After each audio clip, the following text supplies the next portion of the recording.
Hi! Hi, welcome to another episode. Film critters! Processes. What we got today? What are we talking about today? Today, we're talking about a movie from our fave Thomas Vinterberg, director of Festin, The Celebration, and The Hunt. We're gonna be talking about Another Round. I am Baru, as always. Or Druk in Druk. Danish, which I think is Danish for like drunk or something. There's a film critter fan person I talk to sometimes on Twitter recommended this movie to me because like they live over in Denmark, so when it came out they were telling me about it, and I remember because when they told me what the name likely was, it was something completely different from Another Round. And I only recognized it because I was like, wait a second, that's the Mads Mikkelsen drinking movie that I was told about. Druk. Which it's like, I guess it's I punched it into Google Translate: pressure, push, pressing, pressure, weight, oppression. Okay, but either way, I bet in like in Danish it probably means something to the extent of like, when like kind of gets across the same gist as Another Round, where it's probably something like, this is when it's like, oh, we're pushing you to have another drink. Like it probably has some sort of like meaning, like peer pressure basically, but like for alcohol. One of those weird little quirks of language. Yeah, well, I mean, there's a lot of pressure that comes with your midlife crisis, which is kind of what this movie is about. And like lack of motivation and feeling like you're doing bad at your job. There's a lot to I guess chop it up about with this movie. To be clear, we saw it kind of a while ago. Everybody else got their reviews out like 2 months ago. I mean, we didn't even get it until like this month. Oh well, I guess last month is when we got it. Yeah, I mean, like we got at some point in like the latter part of December or something like that. It was when us plebes, us proles, us common folk got a chance were able to watch it. But it was at the Toronto International Film Festival in September, and then it premiered in Denmark in September. So I think just a lot of people got to see it there. So obviously we've got our boy Mads is here. Yeah, internet's favorite. Internet's favorite cat boy. Yeah. And he's fantastic here. We've also got a couple other familiar faces. We've got Thomas Bo Larsen, who was also in Festin. He has an amazing role in that movie. We've got Lars Ranth. I hope I'm getting that right. Who is also in Adam's Apples, which is another movie that was recommended to us via the Discord from I think probably the same person that Jay was just talking about, our Danish friend, and that one looks really, really cool. Yeah, making sure that I'm double checking that it's on my letterbox. He was also in The Hunt, so it's yes. a lot of Thomas Vinterberg faves are here. Yeah. Lots of repeat customers. But yeah, to get right into it, Jay, what did you think of Another Round? I really liked it. It is a surprise. It's hard to say it's a surprisingly fun film, given like the themes and like where it goes. But it's a surprisingly fun film. It tackles really heavy stuff and features some like pretty meaty things to chew over, while also kind of capturing just like what it feels like to have a drink, with the lads. Yeah. I mean, not to draw like an immediate kind of reaching comparison, but it felt kind of Bong Joon-ho-ian in that kind of way, which and even insofar as having like a movie that kind of delves into some very, very like extreme seriousness, but also has a dance number, which like Bong Joon-ho's Mother has like an amazing dance number, and this movie, if you haven't heard, Mads Mikkelsen does jazz ballet at the end of it, which is just an amazing climax, an amazing ending to the movie. It's on YouTube. You can go see it. I forgot if you were the one who told me that, but someone was telling me because like Mads is like a trained dancer originally, So for that scene, they were like, "Okay, cool. We're gonna have you do all this cool stuff and stuff for this role." And he was just like, "He's like, guys, I haven't danced in like 20 years. Like, you're gonna have to work with me here. Like, I can't just be like, all right, here we go. I'm gonna be doing backflips and stuff." Yeah. Yeah, and there's some like behind the scenes footage of rehearsals and stuff like that. But yeah, it's a really fantastic dance ending sequence. I guess to kind of get this out of the way before I forget, another movie that I would really recommend to people like this movie, or I guess another movie that ends with a really insane dance sequence is Beau Travail by Claire Denis, which I watched in 2020. Oh, yeah. And yeah, it comparisons with Another Round. It ends with a dance sequence, and it is also a documentary about the subject of boys and boy stuff and boys things. And things that are normal for boys to do. Yes, exactly. Yeah, I totally agree with Jay. I was kind of shocked by how fun this movie was. It's really funny until it's not. And it's like, even when it's like it's hard to say that like, oh, but it moves on from it quickly, so don't worry about it. But it's like, even in the moments where it's like a downer, the thing I like about it is that the film doesn't really like lapse into melancholy about it. Like Yeah. it kind of like it like to compare it to like drinking. It's sort of like the moment where you're like, oh, I'm too drunk, so like maybe you stop drinking, but the forward momentum of that drunk is still going. And so like there's a momentum to the Yeah. film that is still going. The characters are still like growing, and like the film doesn't just like come to a halt. It's sort of like, oh, we're now seeing the consequences of like our behavior that are like long term, but we're still trying to like carry this energy forward that like we got from like the previous like 2 acts of the film.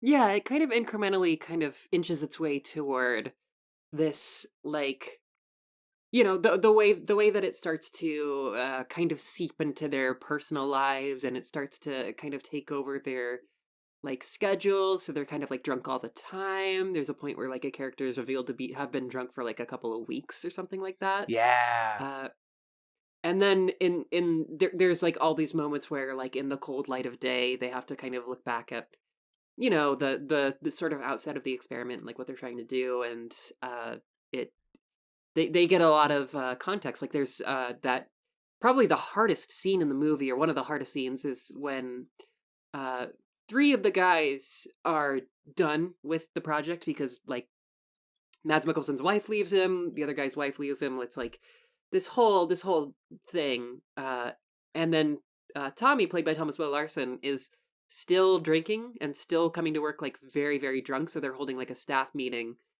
uh, trying to figure out who stashed alcohol at school and like but all this stuff.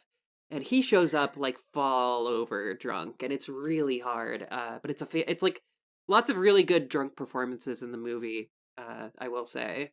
Yeah, I think it's worth noting too that it's not just that like he shows up like drunk still, but it's like he shows up and it's obvious that he has gotten like way more drunk than they have. Yeah. That like while they were even while like a big reveal in the film that comes like near the third act is that this entire time that they thought that they were being very charismatic about their drinking, uh it's basically revealed that everybody knows that they've been drunk this whole time. Yeah. Yeah, for real. And so it's like, but it's definitely like presented as like they're semi-functionally drunk, but drunk enough so that it's concerning everybody else. And the point Mhm. where he shows up at the staff meeting is non-functional. And when I say functionally drunk, I don't mean that in the to encourage the alcoholism in this film way, but like part of why it's revealed that like nobody had really said anything to them before was because it's like, well, like, you guys shouldn't be doing that, but it's like, Yeah. I mean, Yeah. like, you guys aren't like technically causing problems, but like, don't do this. Like, it's stuff like that. Uh, Mhm. but then when he shows up, it's just like, oh no, like you cannot function level of drunk. Yeah. Yeah, absolutely. And I think kind of a criticism that gets levied at the film a little bit, or at least one that I've seen before out in the wild, is that it feels a little bit kind of like a very special episode in a way. And the way that I kind of the way that I kind of justify this film's existence, or like feel like it kind of separates itself from the flock, from those kinds of things, Mhm. is that this is a movie about what Reddit does to your brain. Because this is like the most Redditor like premise I've ever seen for a movie, where they're just like just throwing all like caution to the wind, throwing all like knowledge, all socialized knowledge, all things that should be really really obvious, such as like don't fucking drink at work. It doesn't matter how little, Yeah. like that kind of shit. Like it's thrown out the window to in favor of being like, oh well, but there's this theory, and like Ernest Hemingway and like all these successful people. And honestly, the strongest part of the movie, and the part that like really like kind of sold me, was when they showed this like there's this it's kind of like a dream sequence basically, where Mads gets really really really drunk, and it's this like uh, quickly cut like a bunch of archival footage of like world leaders and Oh, yes, yes, yeah, presidents yeah. like all being visibly drunk. all drinking, all talking about how much they love drink, just being like clearly shit faced. And we're talking about like it leans towards like I want to say like the UK because like we're more of a problem there, but it's like every kind of politician. There's like American presidents. I think there's like some like either like I want to say there's like a Chinese prime minister that's shown at one point too, who's also like visibly drunk. Yeah, it's kind of all over. Yeah, it's Uh, just showing as many like historical and like recent because like Boris Johnson is in there, like clips of just yeah. politicians being just publicly drunk, and this kind of like way in which like power in this sort of alcohol culture is like somehow like culturally understood as like being able to be drunk and functional. Yeah, yeah, absolutely. And it's just it, it it shows the way in which like the alcohol has this kind of like fuzzy lines in which it by a sort of natural way, like the ways that we have to kind of interface with it and like coexist with it, because it's obviously like a really, it's a really addictive substance. It's in lots of situations a really fucked up substance. But then the movie kind of finishes off on like this sort of like it is what it is attitude of where kind of by the end it's like ruminating on the sort of positive aspects of like when it's appropriate and when it's good. So I don't know, the movie like really toes that line really well, and I don't necessarily feel like it's being like alcohol is bad. It's just kind of like this could happen to you. It feels very, and this is like when I talked to the person I was mentioning earlier who told me about the film originally. It's so I watched this film on like a Discord date with someone where we both had like rented a copy and were watching it. And we were talking during it, and I was like, it's so weird to watch this as an American because as much as America has its own alcohol problem, it is not alcohol as a culture, which is way more common in Europe. Because the person who was telling me about this Right. film was like, "Yeah, I know. Like, the stereotype in Europe is that like you start drinking when you're 18, and like you drink pints of beer, and like getting just like super drunk and wasted is like a like common social thing." But like not in like a frat culture way like it is here. It's like that's just like every like that's all like that's just like a part of the culture is like heavy drinking. And so the film definitely feels like it's trying to be like, okay, well, if this is like, at what point does that just turn into alcoholism? Seems to be more of Yeah. like the question the film is proposing, because like the whole bit with the characters in this is that they're like, oh, we're not alcoholics because we're doing a science experiment. And how you could apply that to the culture thing of like, no, I'm not an alcoholic. This is just like, we just drink because like we're having fun. And so the film is sort of being like, okay, but at what point are you not just doing an experiment or just having fun? And at what point are you like using alcohol for like psychologically like damaging purposes? And like at what point is it affecting your life and your marriage and the people around you?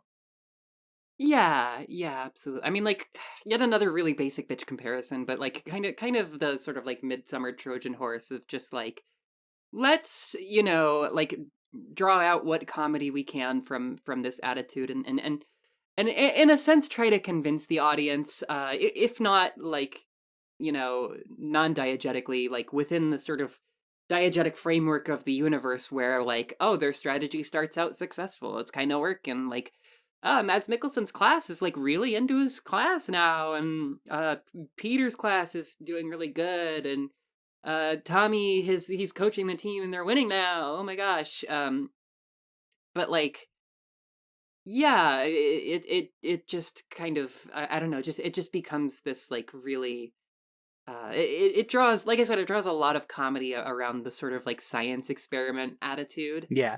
uh until it until it doesn't.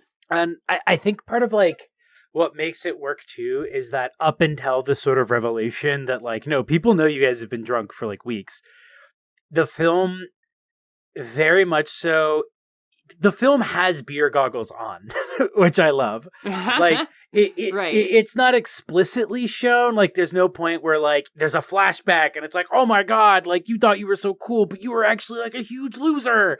But it's sort of like implicit from like the things that we see after that break that like, oh, Mads Mikkelsen doing great in his class and doing a blast. Probably was not actually as like charismatic and successful as he thought it was, but his students thought it was awesome because, oh cool, the teacher's drunk.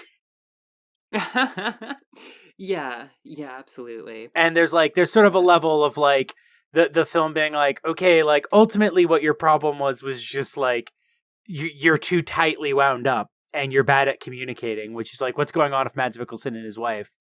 And it's like alcohol isn't the solution to that. In the immortal words of Homer J. Simpson, to alcohol, the cause of and solution to all of life's problems.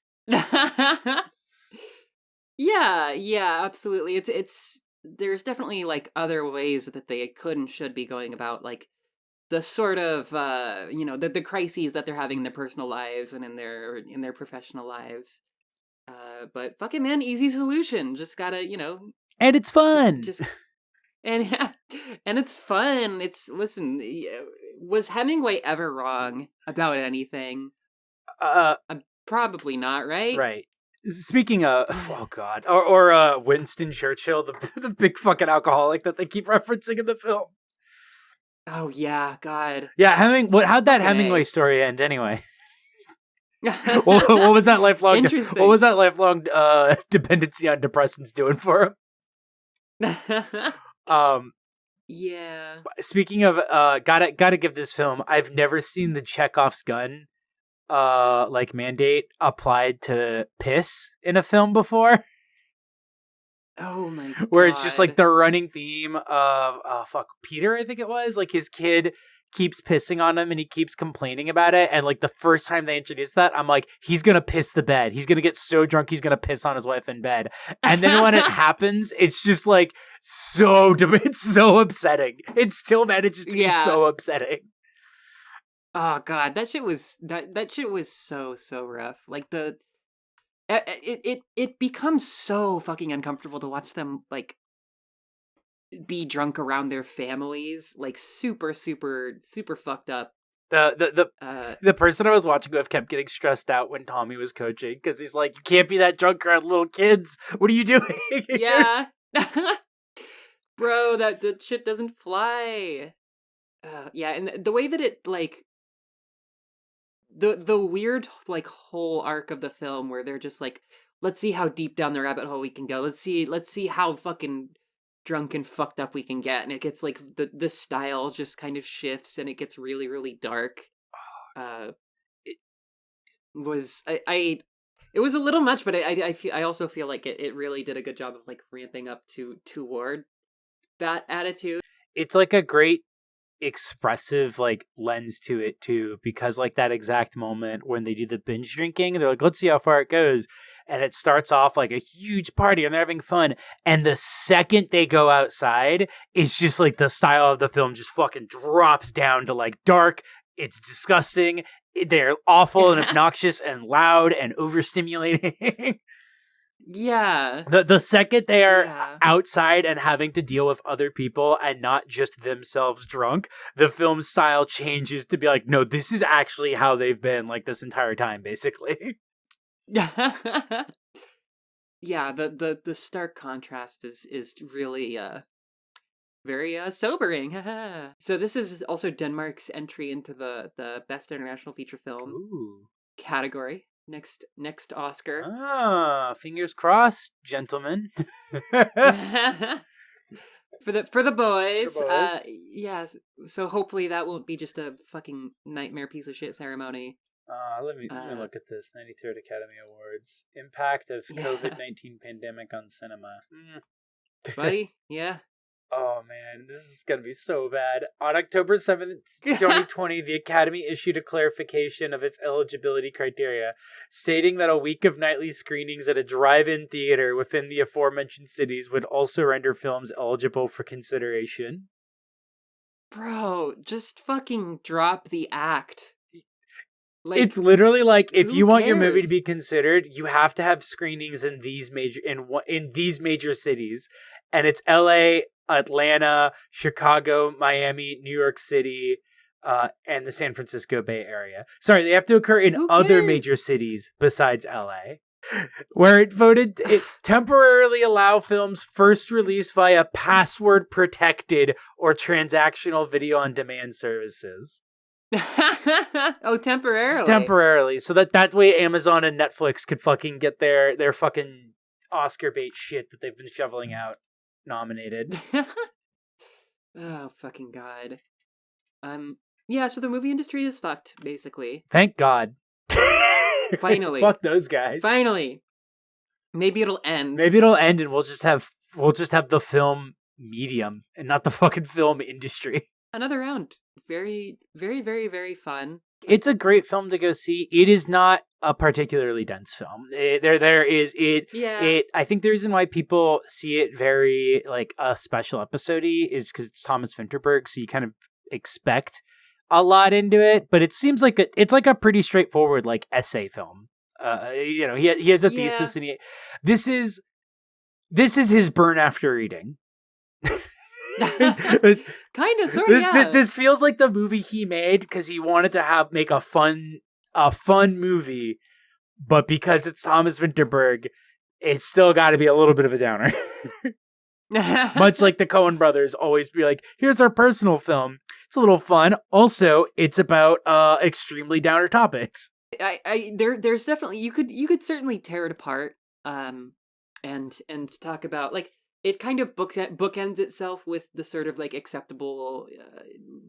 acceptability of like drinking and being drunk, because there's like, we start out with this like, there's like the sequence of like the teens drinking where they're like trying to get like fall down drunk and do this like physical challenge game that's like really, really silly. Oh, the rule where it's like you will lose a point if you vomit, unless your whole team vomits with you, is like the most insane. Like, that is a rule that college students would come up with.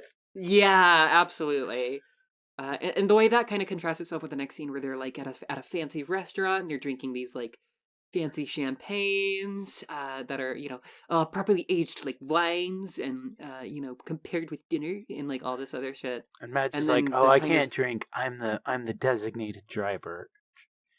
Yeah. I'm a square and I'm stodgy, and when I'm at my classroom, they think I'm bored." By the way, it's a complete sidebar. The scene where he comes in and his students' parents are there to complain about how he's too bad of a teacher is like, I was just like, this sucks for like everybody. Like, this is the most stressful situation I could possibly imagine in any role. The teacher, the students, the parents, that just sucks. Yeah. Just like, be better at teaching, bro. Or else our kids are gonna fail and then we're gonna kick your ass. Our kids are gonna fail and then they're not gonna get to go to their school of choice. It's important. Teachers are a vital link in the backbone of society. And also, no one should ever be a teacher. Don't do it. Don't do it. It's a mistake.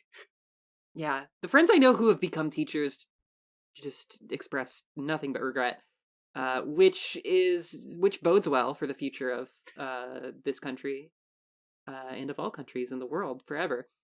But in either I'm sure it'll case, be fine. I can't think of any reason why it would cause a problem down the yeah, line. education's not that important. There's I whatever. have Google now. Thanks.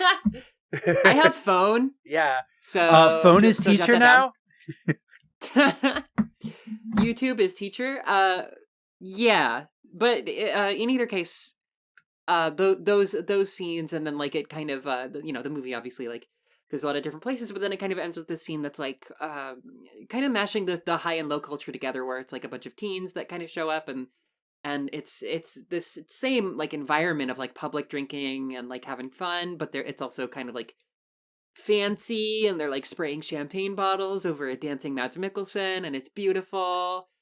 Yeah, I don't know. There's certainly plenty of like good stylistic choices. There's good there's sound filmmaking here for sure, but it doesn't really invite that kind of reading. It just kind of wants you to, just kind of wants you to laugh, just kind of wants you to have fun. And I think that's really successful because I'm never gonna remember who said it or how many times it's been said by how many different people, but I think as much as I like to notice good filmmaking, that there's this other argument that like good filmmaking is not noticeable. You don't really notice it, and yeah, this movie's supernatural. It's not supernatural, but like not supernatural, the singular word, but super. It never mind. Super This space movie's very natural. Yeah, natural. yeah.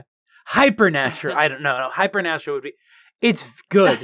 It's good. It's very This good. movie is good. It's double They did plus a good job. Yeah, they did a good job with the camera. With the camera and like all the guys and like the actors and And the the thing they stuff. do with the face with the Yeah. emoting. And like the talking. You said this earlier, actually, on the acting thing. Literally great drunk performances. Everybody has like such a specific character that they bring to being drunk. Yeah. Yeah, the sort of like specific like stumbliness and, like being really disoriented and all that shit. It's just Ma- it's so funny and tragic at the same. Mad's literally looking like a cartoon cat catching a cast iron skillet to the face in that scene where he's drunk and walks into a doorway. Like so good. like the tuniness of that scene is incredible. Yeah, just a fucking cartoon. Yeah, apparently they did a lot of research where like I mean like they did drink together obviously, which is pretty understandable, but they'd also like they used YouTube for like a whole bunch of extracurricular research to how drunk people look and act, Oh, yeah, that which makes sense. paid off. Yeah. I think that worked. I think that was a good idea. Uh, I think at least one thought I do want to point out. I do think it's kind of cool, or interesting rather, that the movie ends with Mads Mikkelsen jumping into the harbor at the end of his dance, but it like freezes before he gets into the water. Yeah. And how that kind of mirrors Tommy's death due to alcoholism. Yeah. I don't know. Yeah. I It's mean, interesting. I'm not quite sure if there's any like specific loaded imagery in it.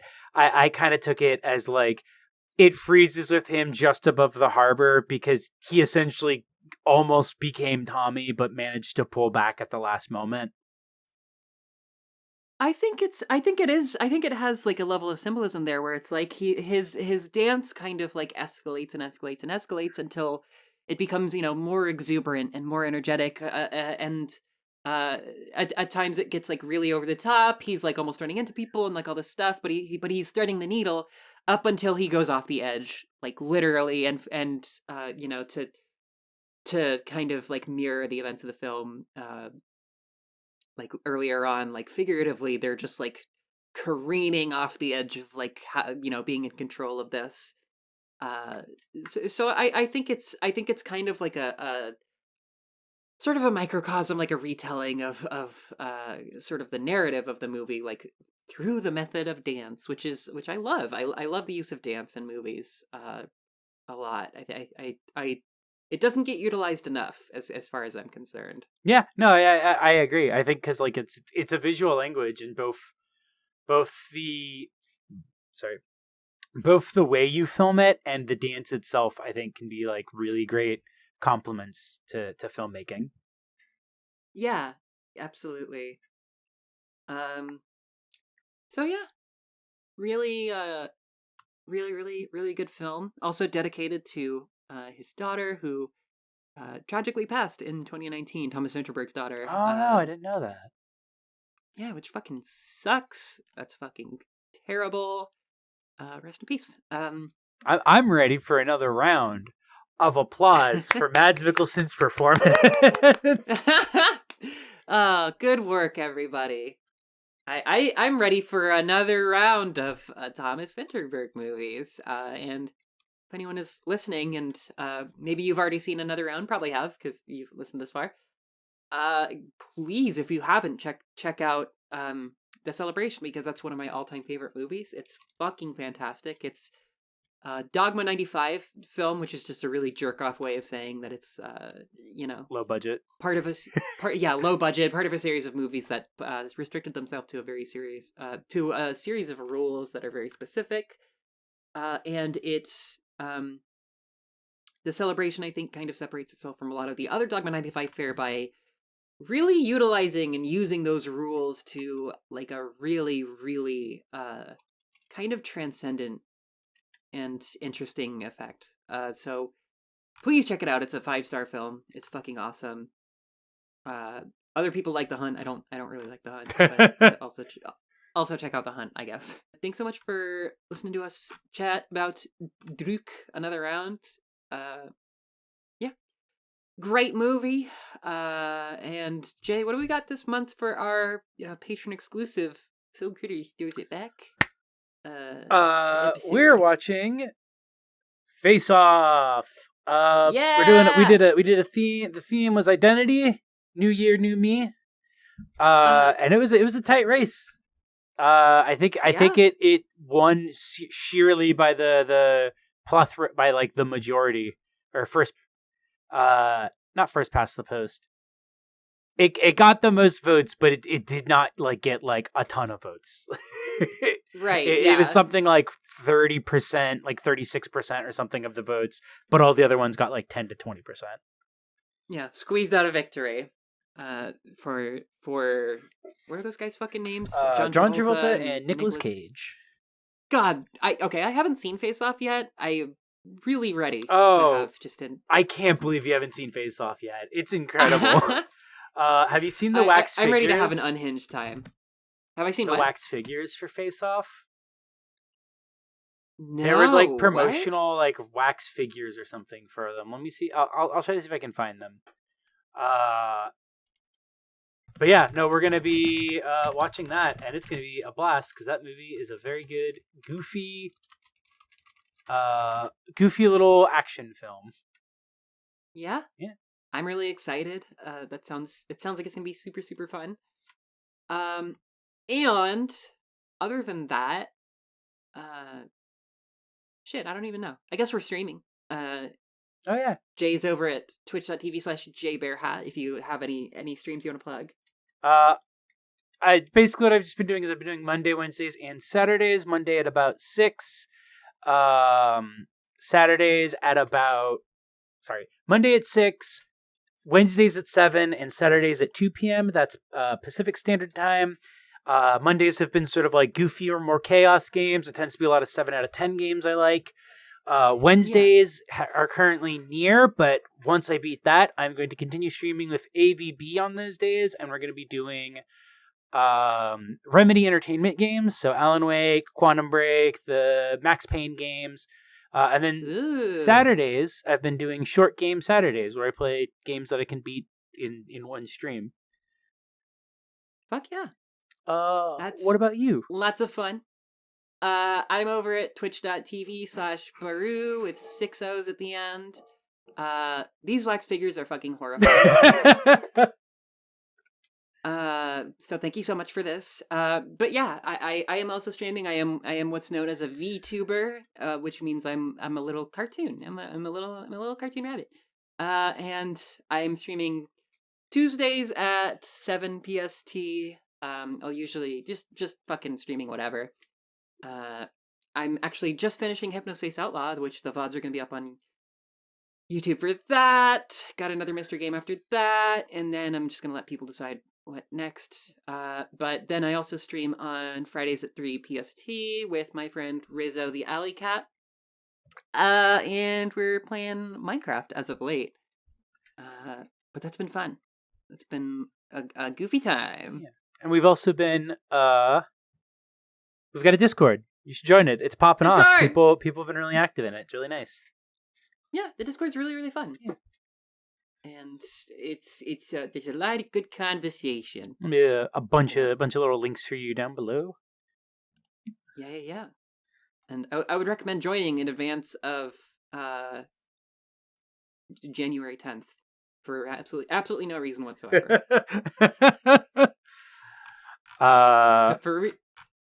For reasons that have yet to be stated or clarified. Exactly.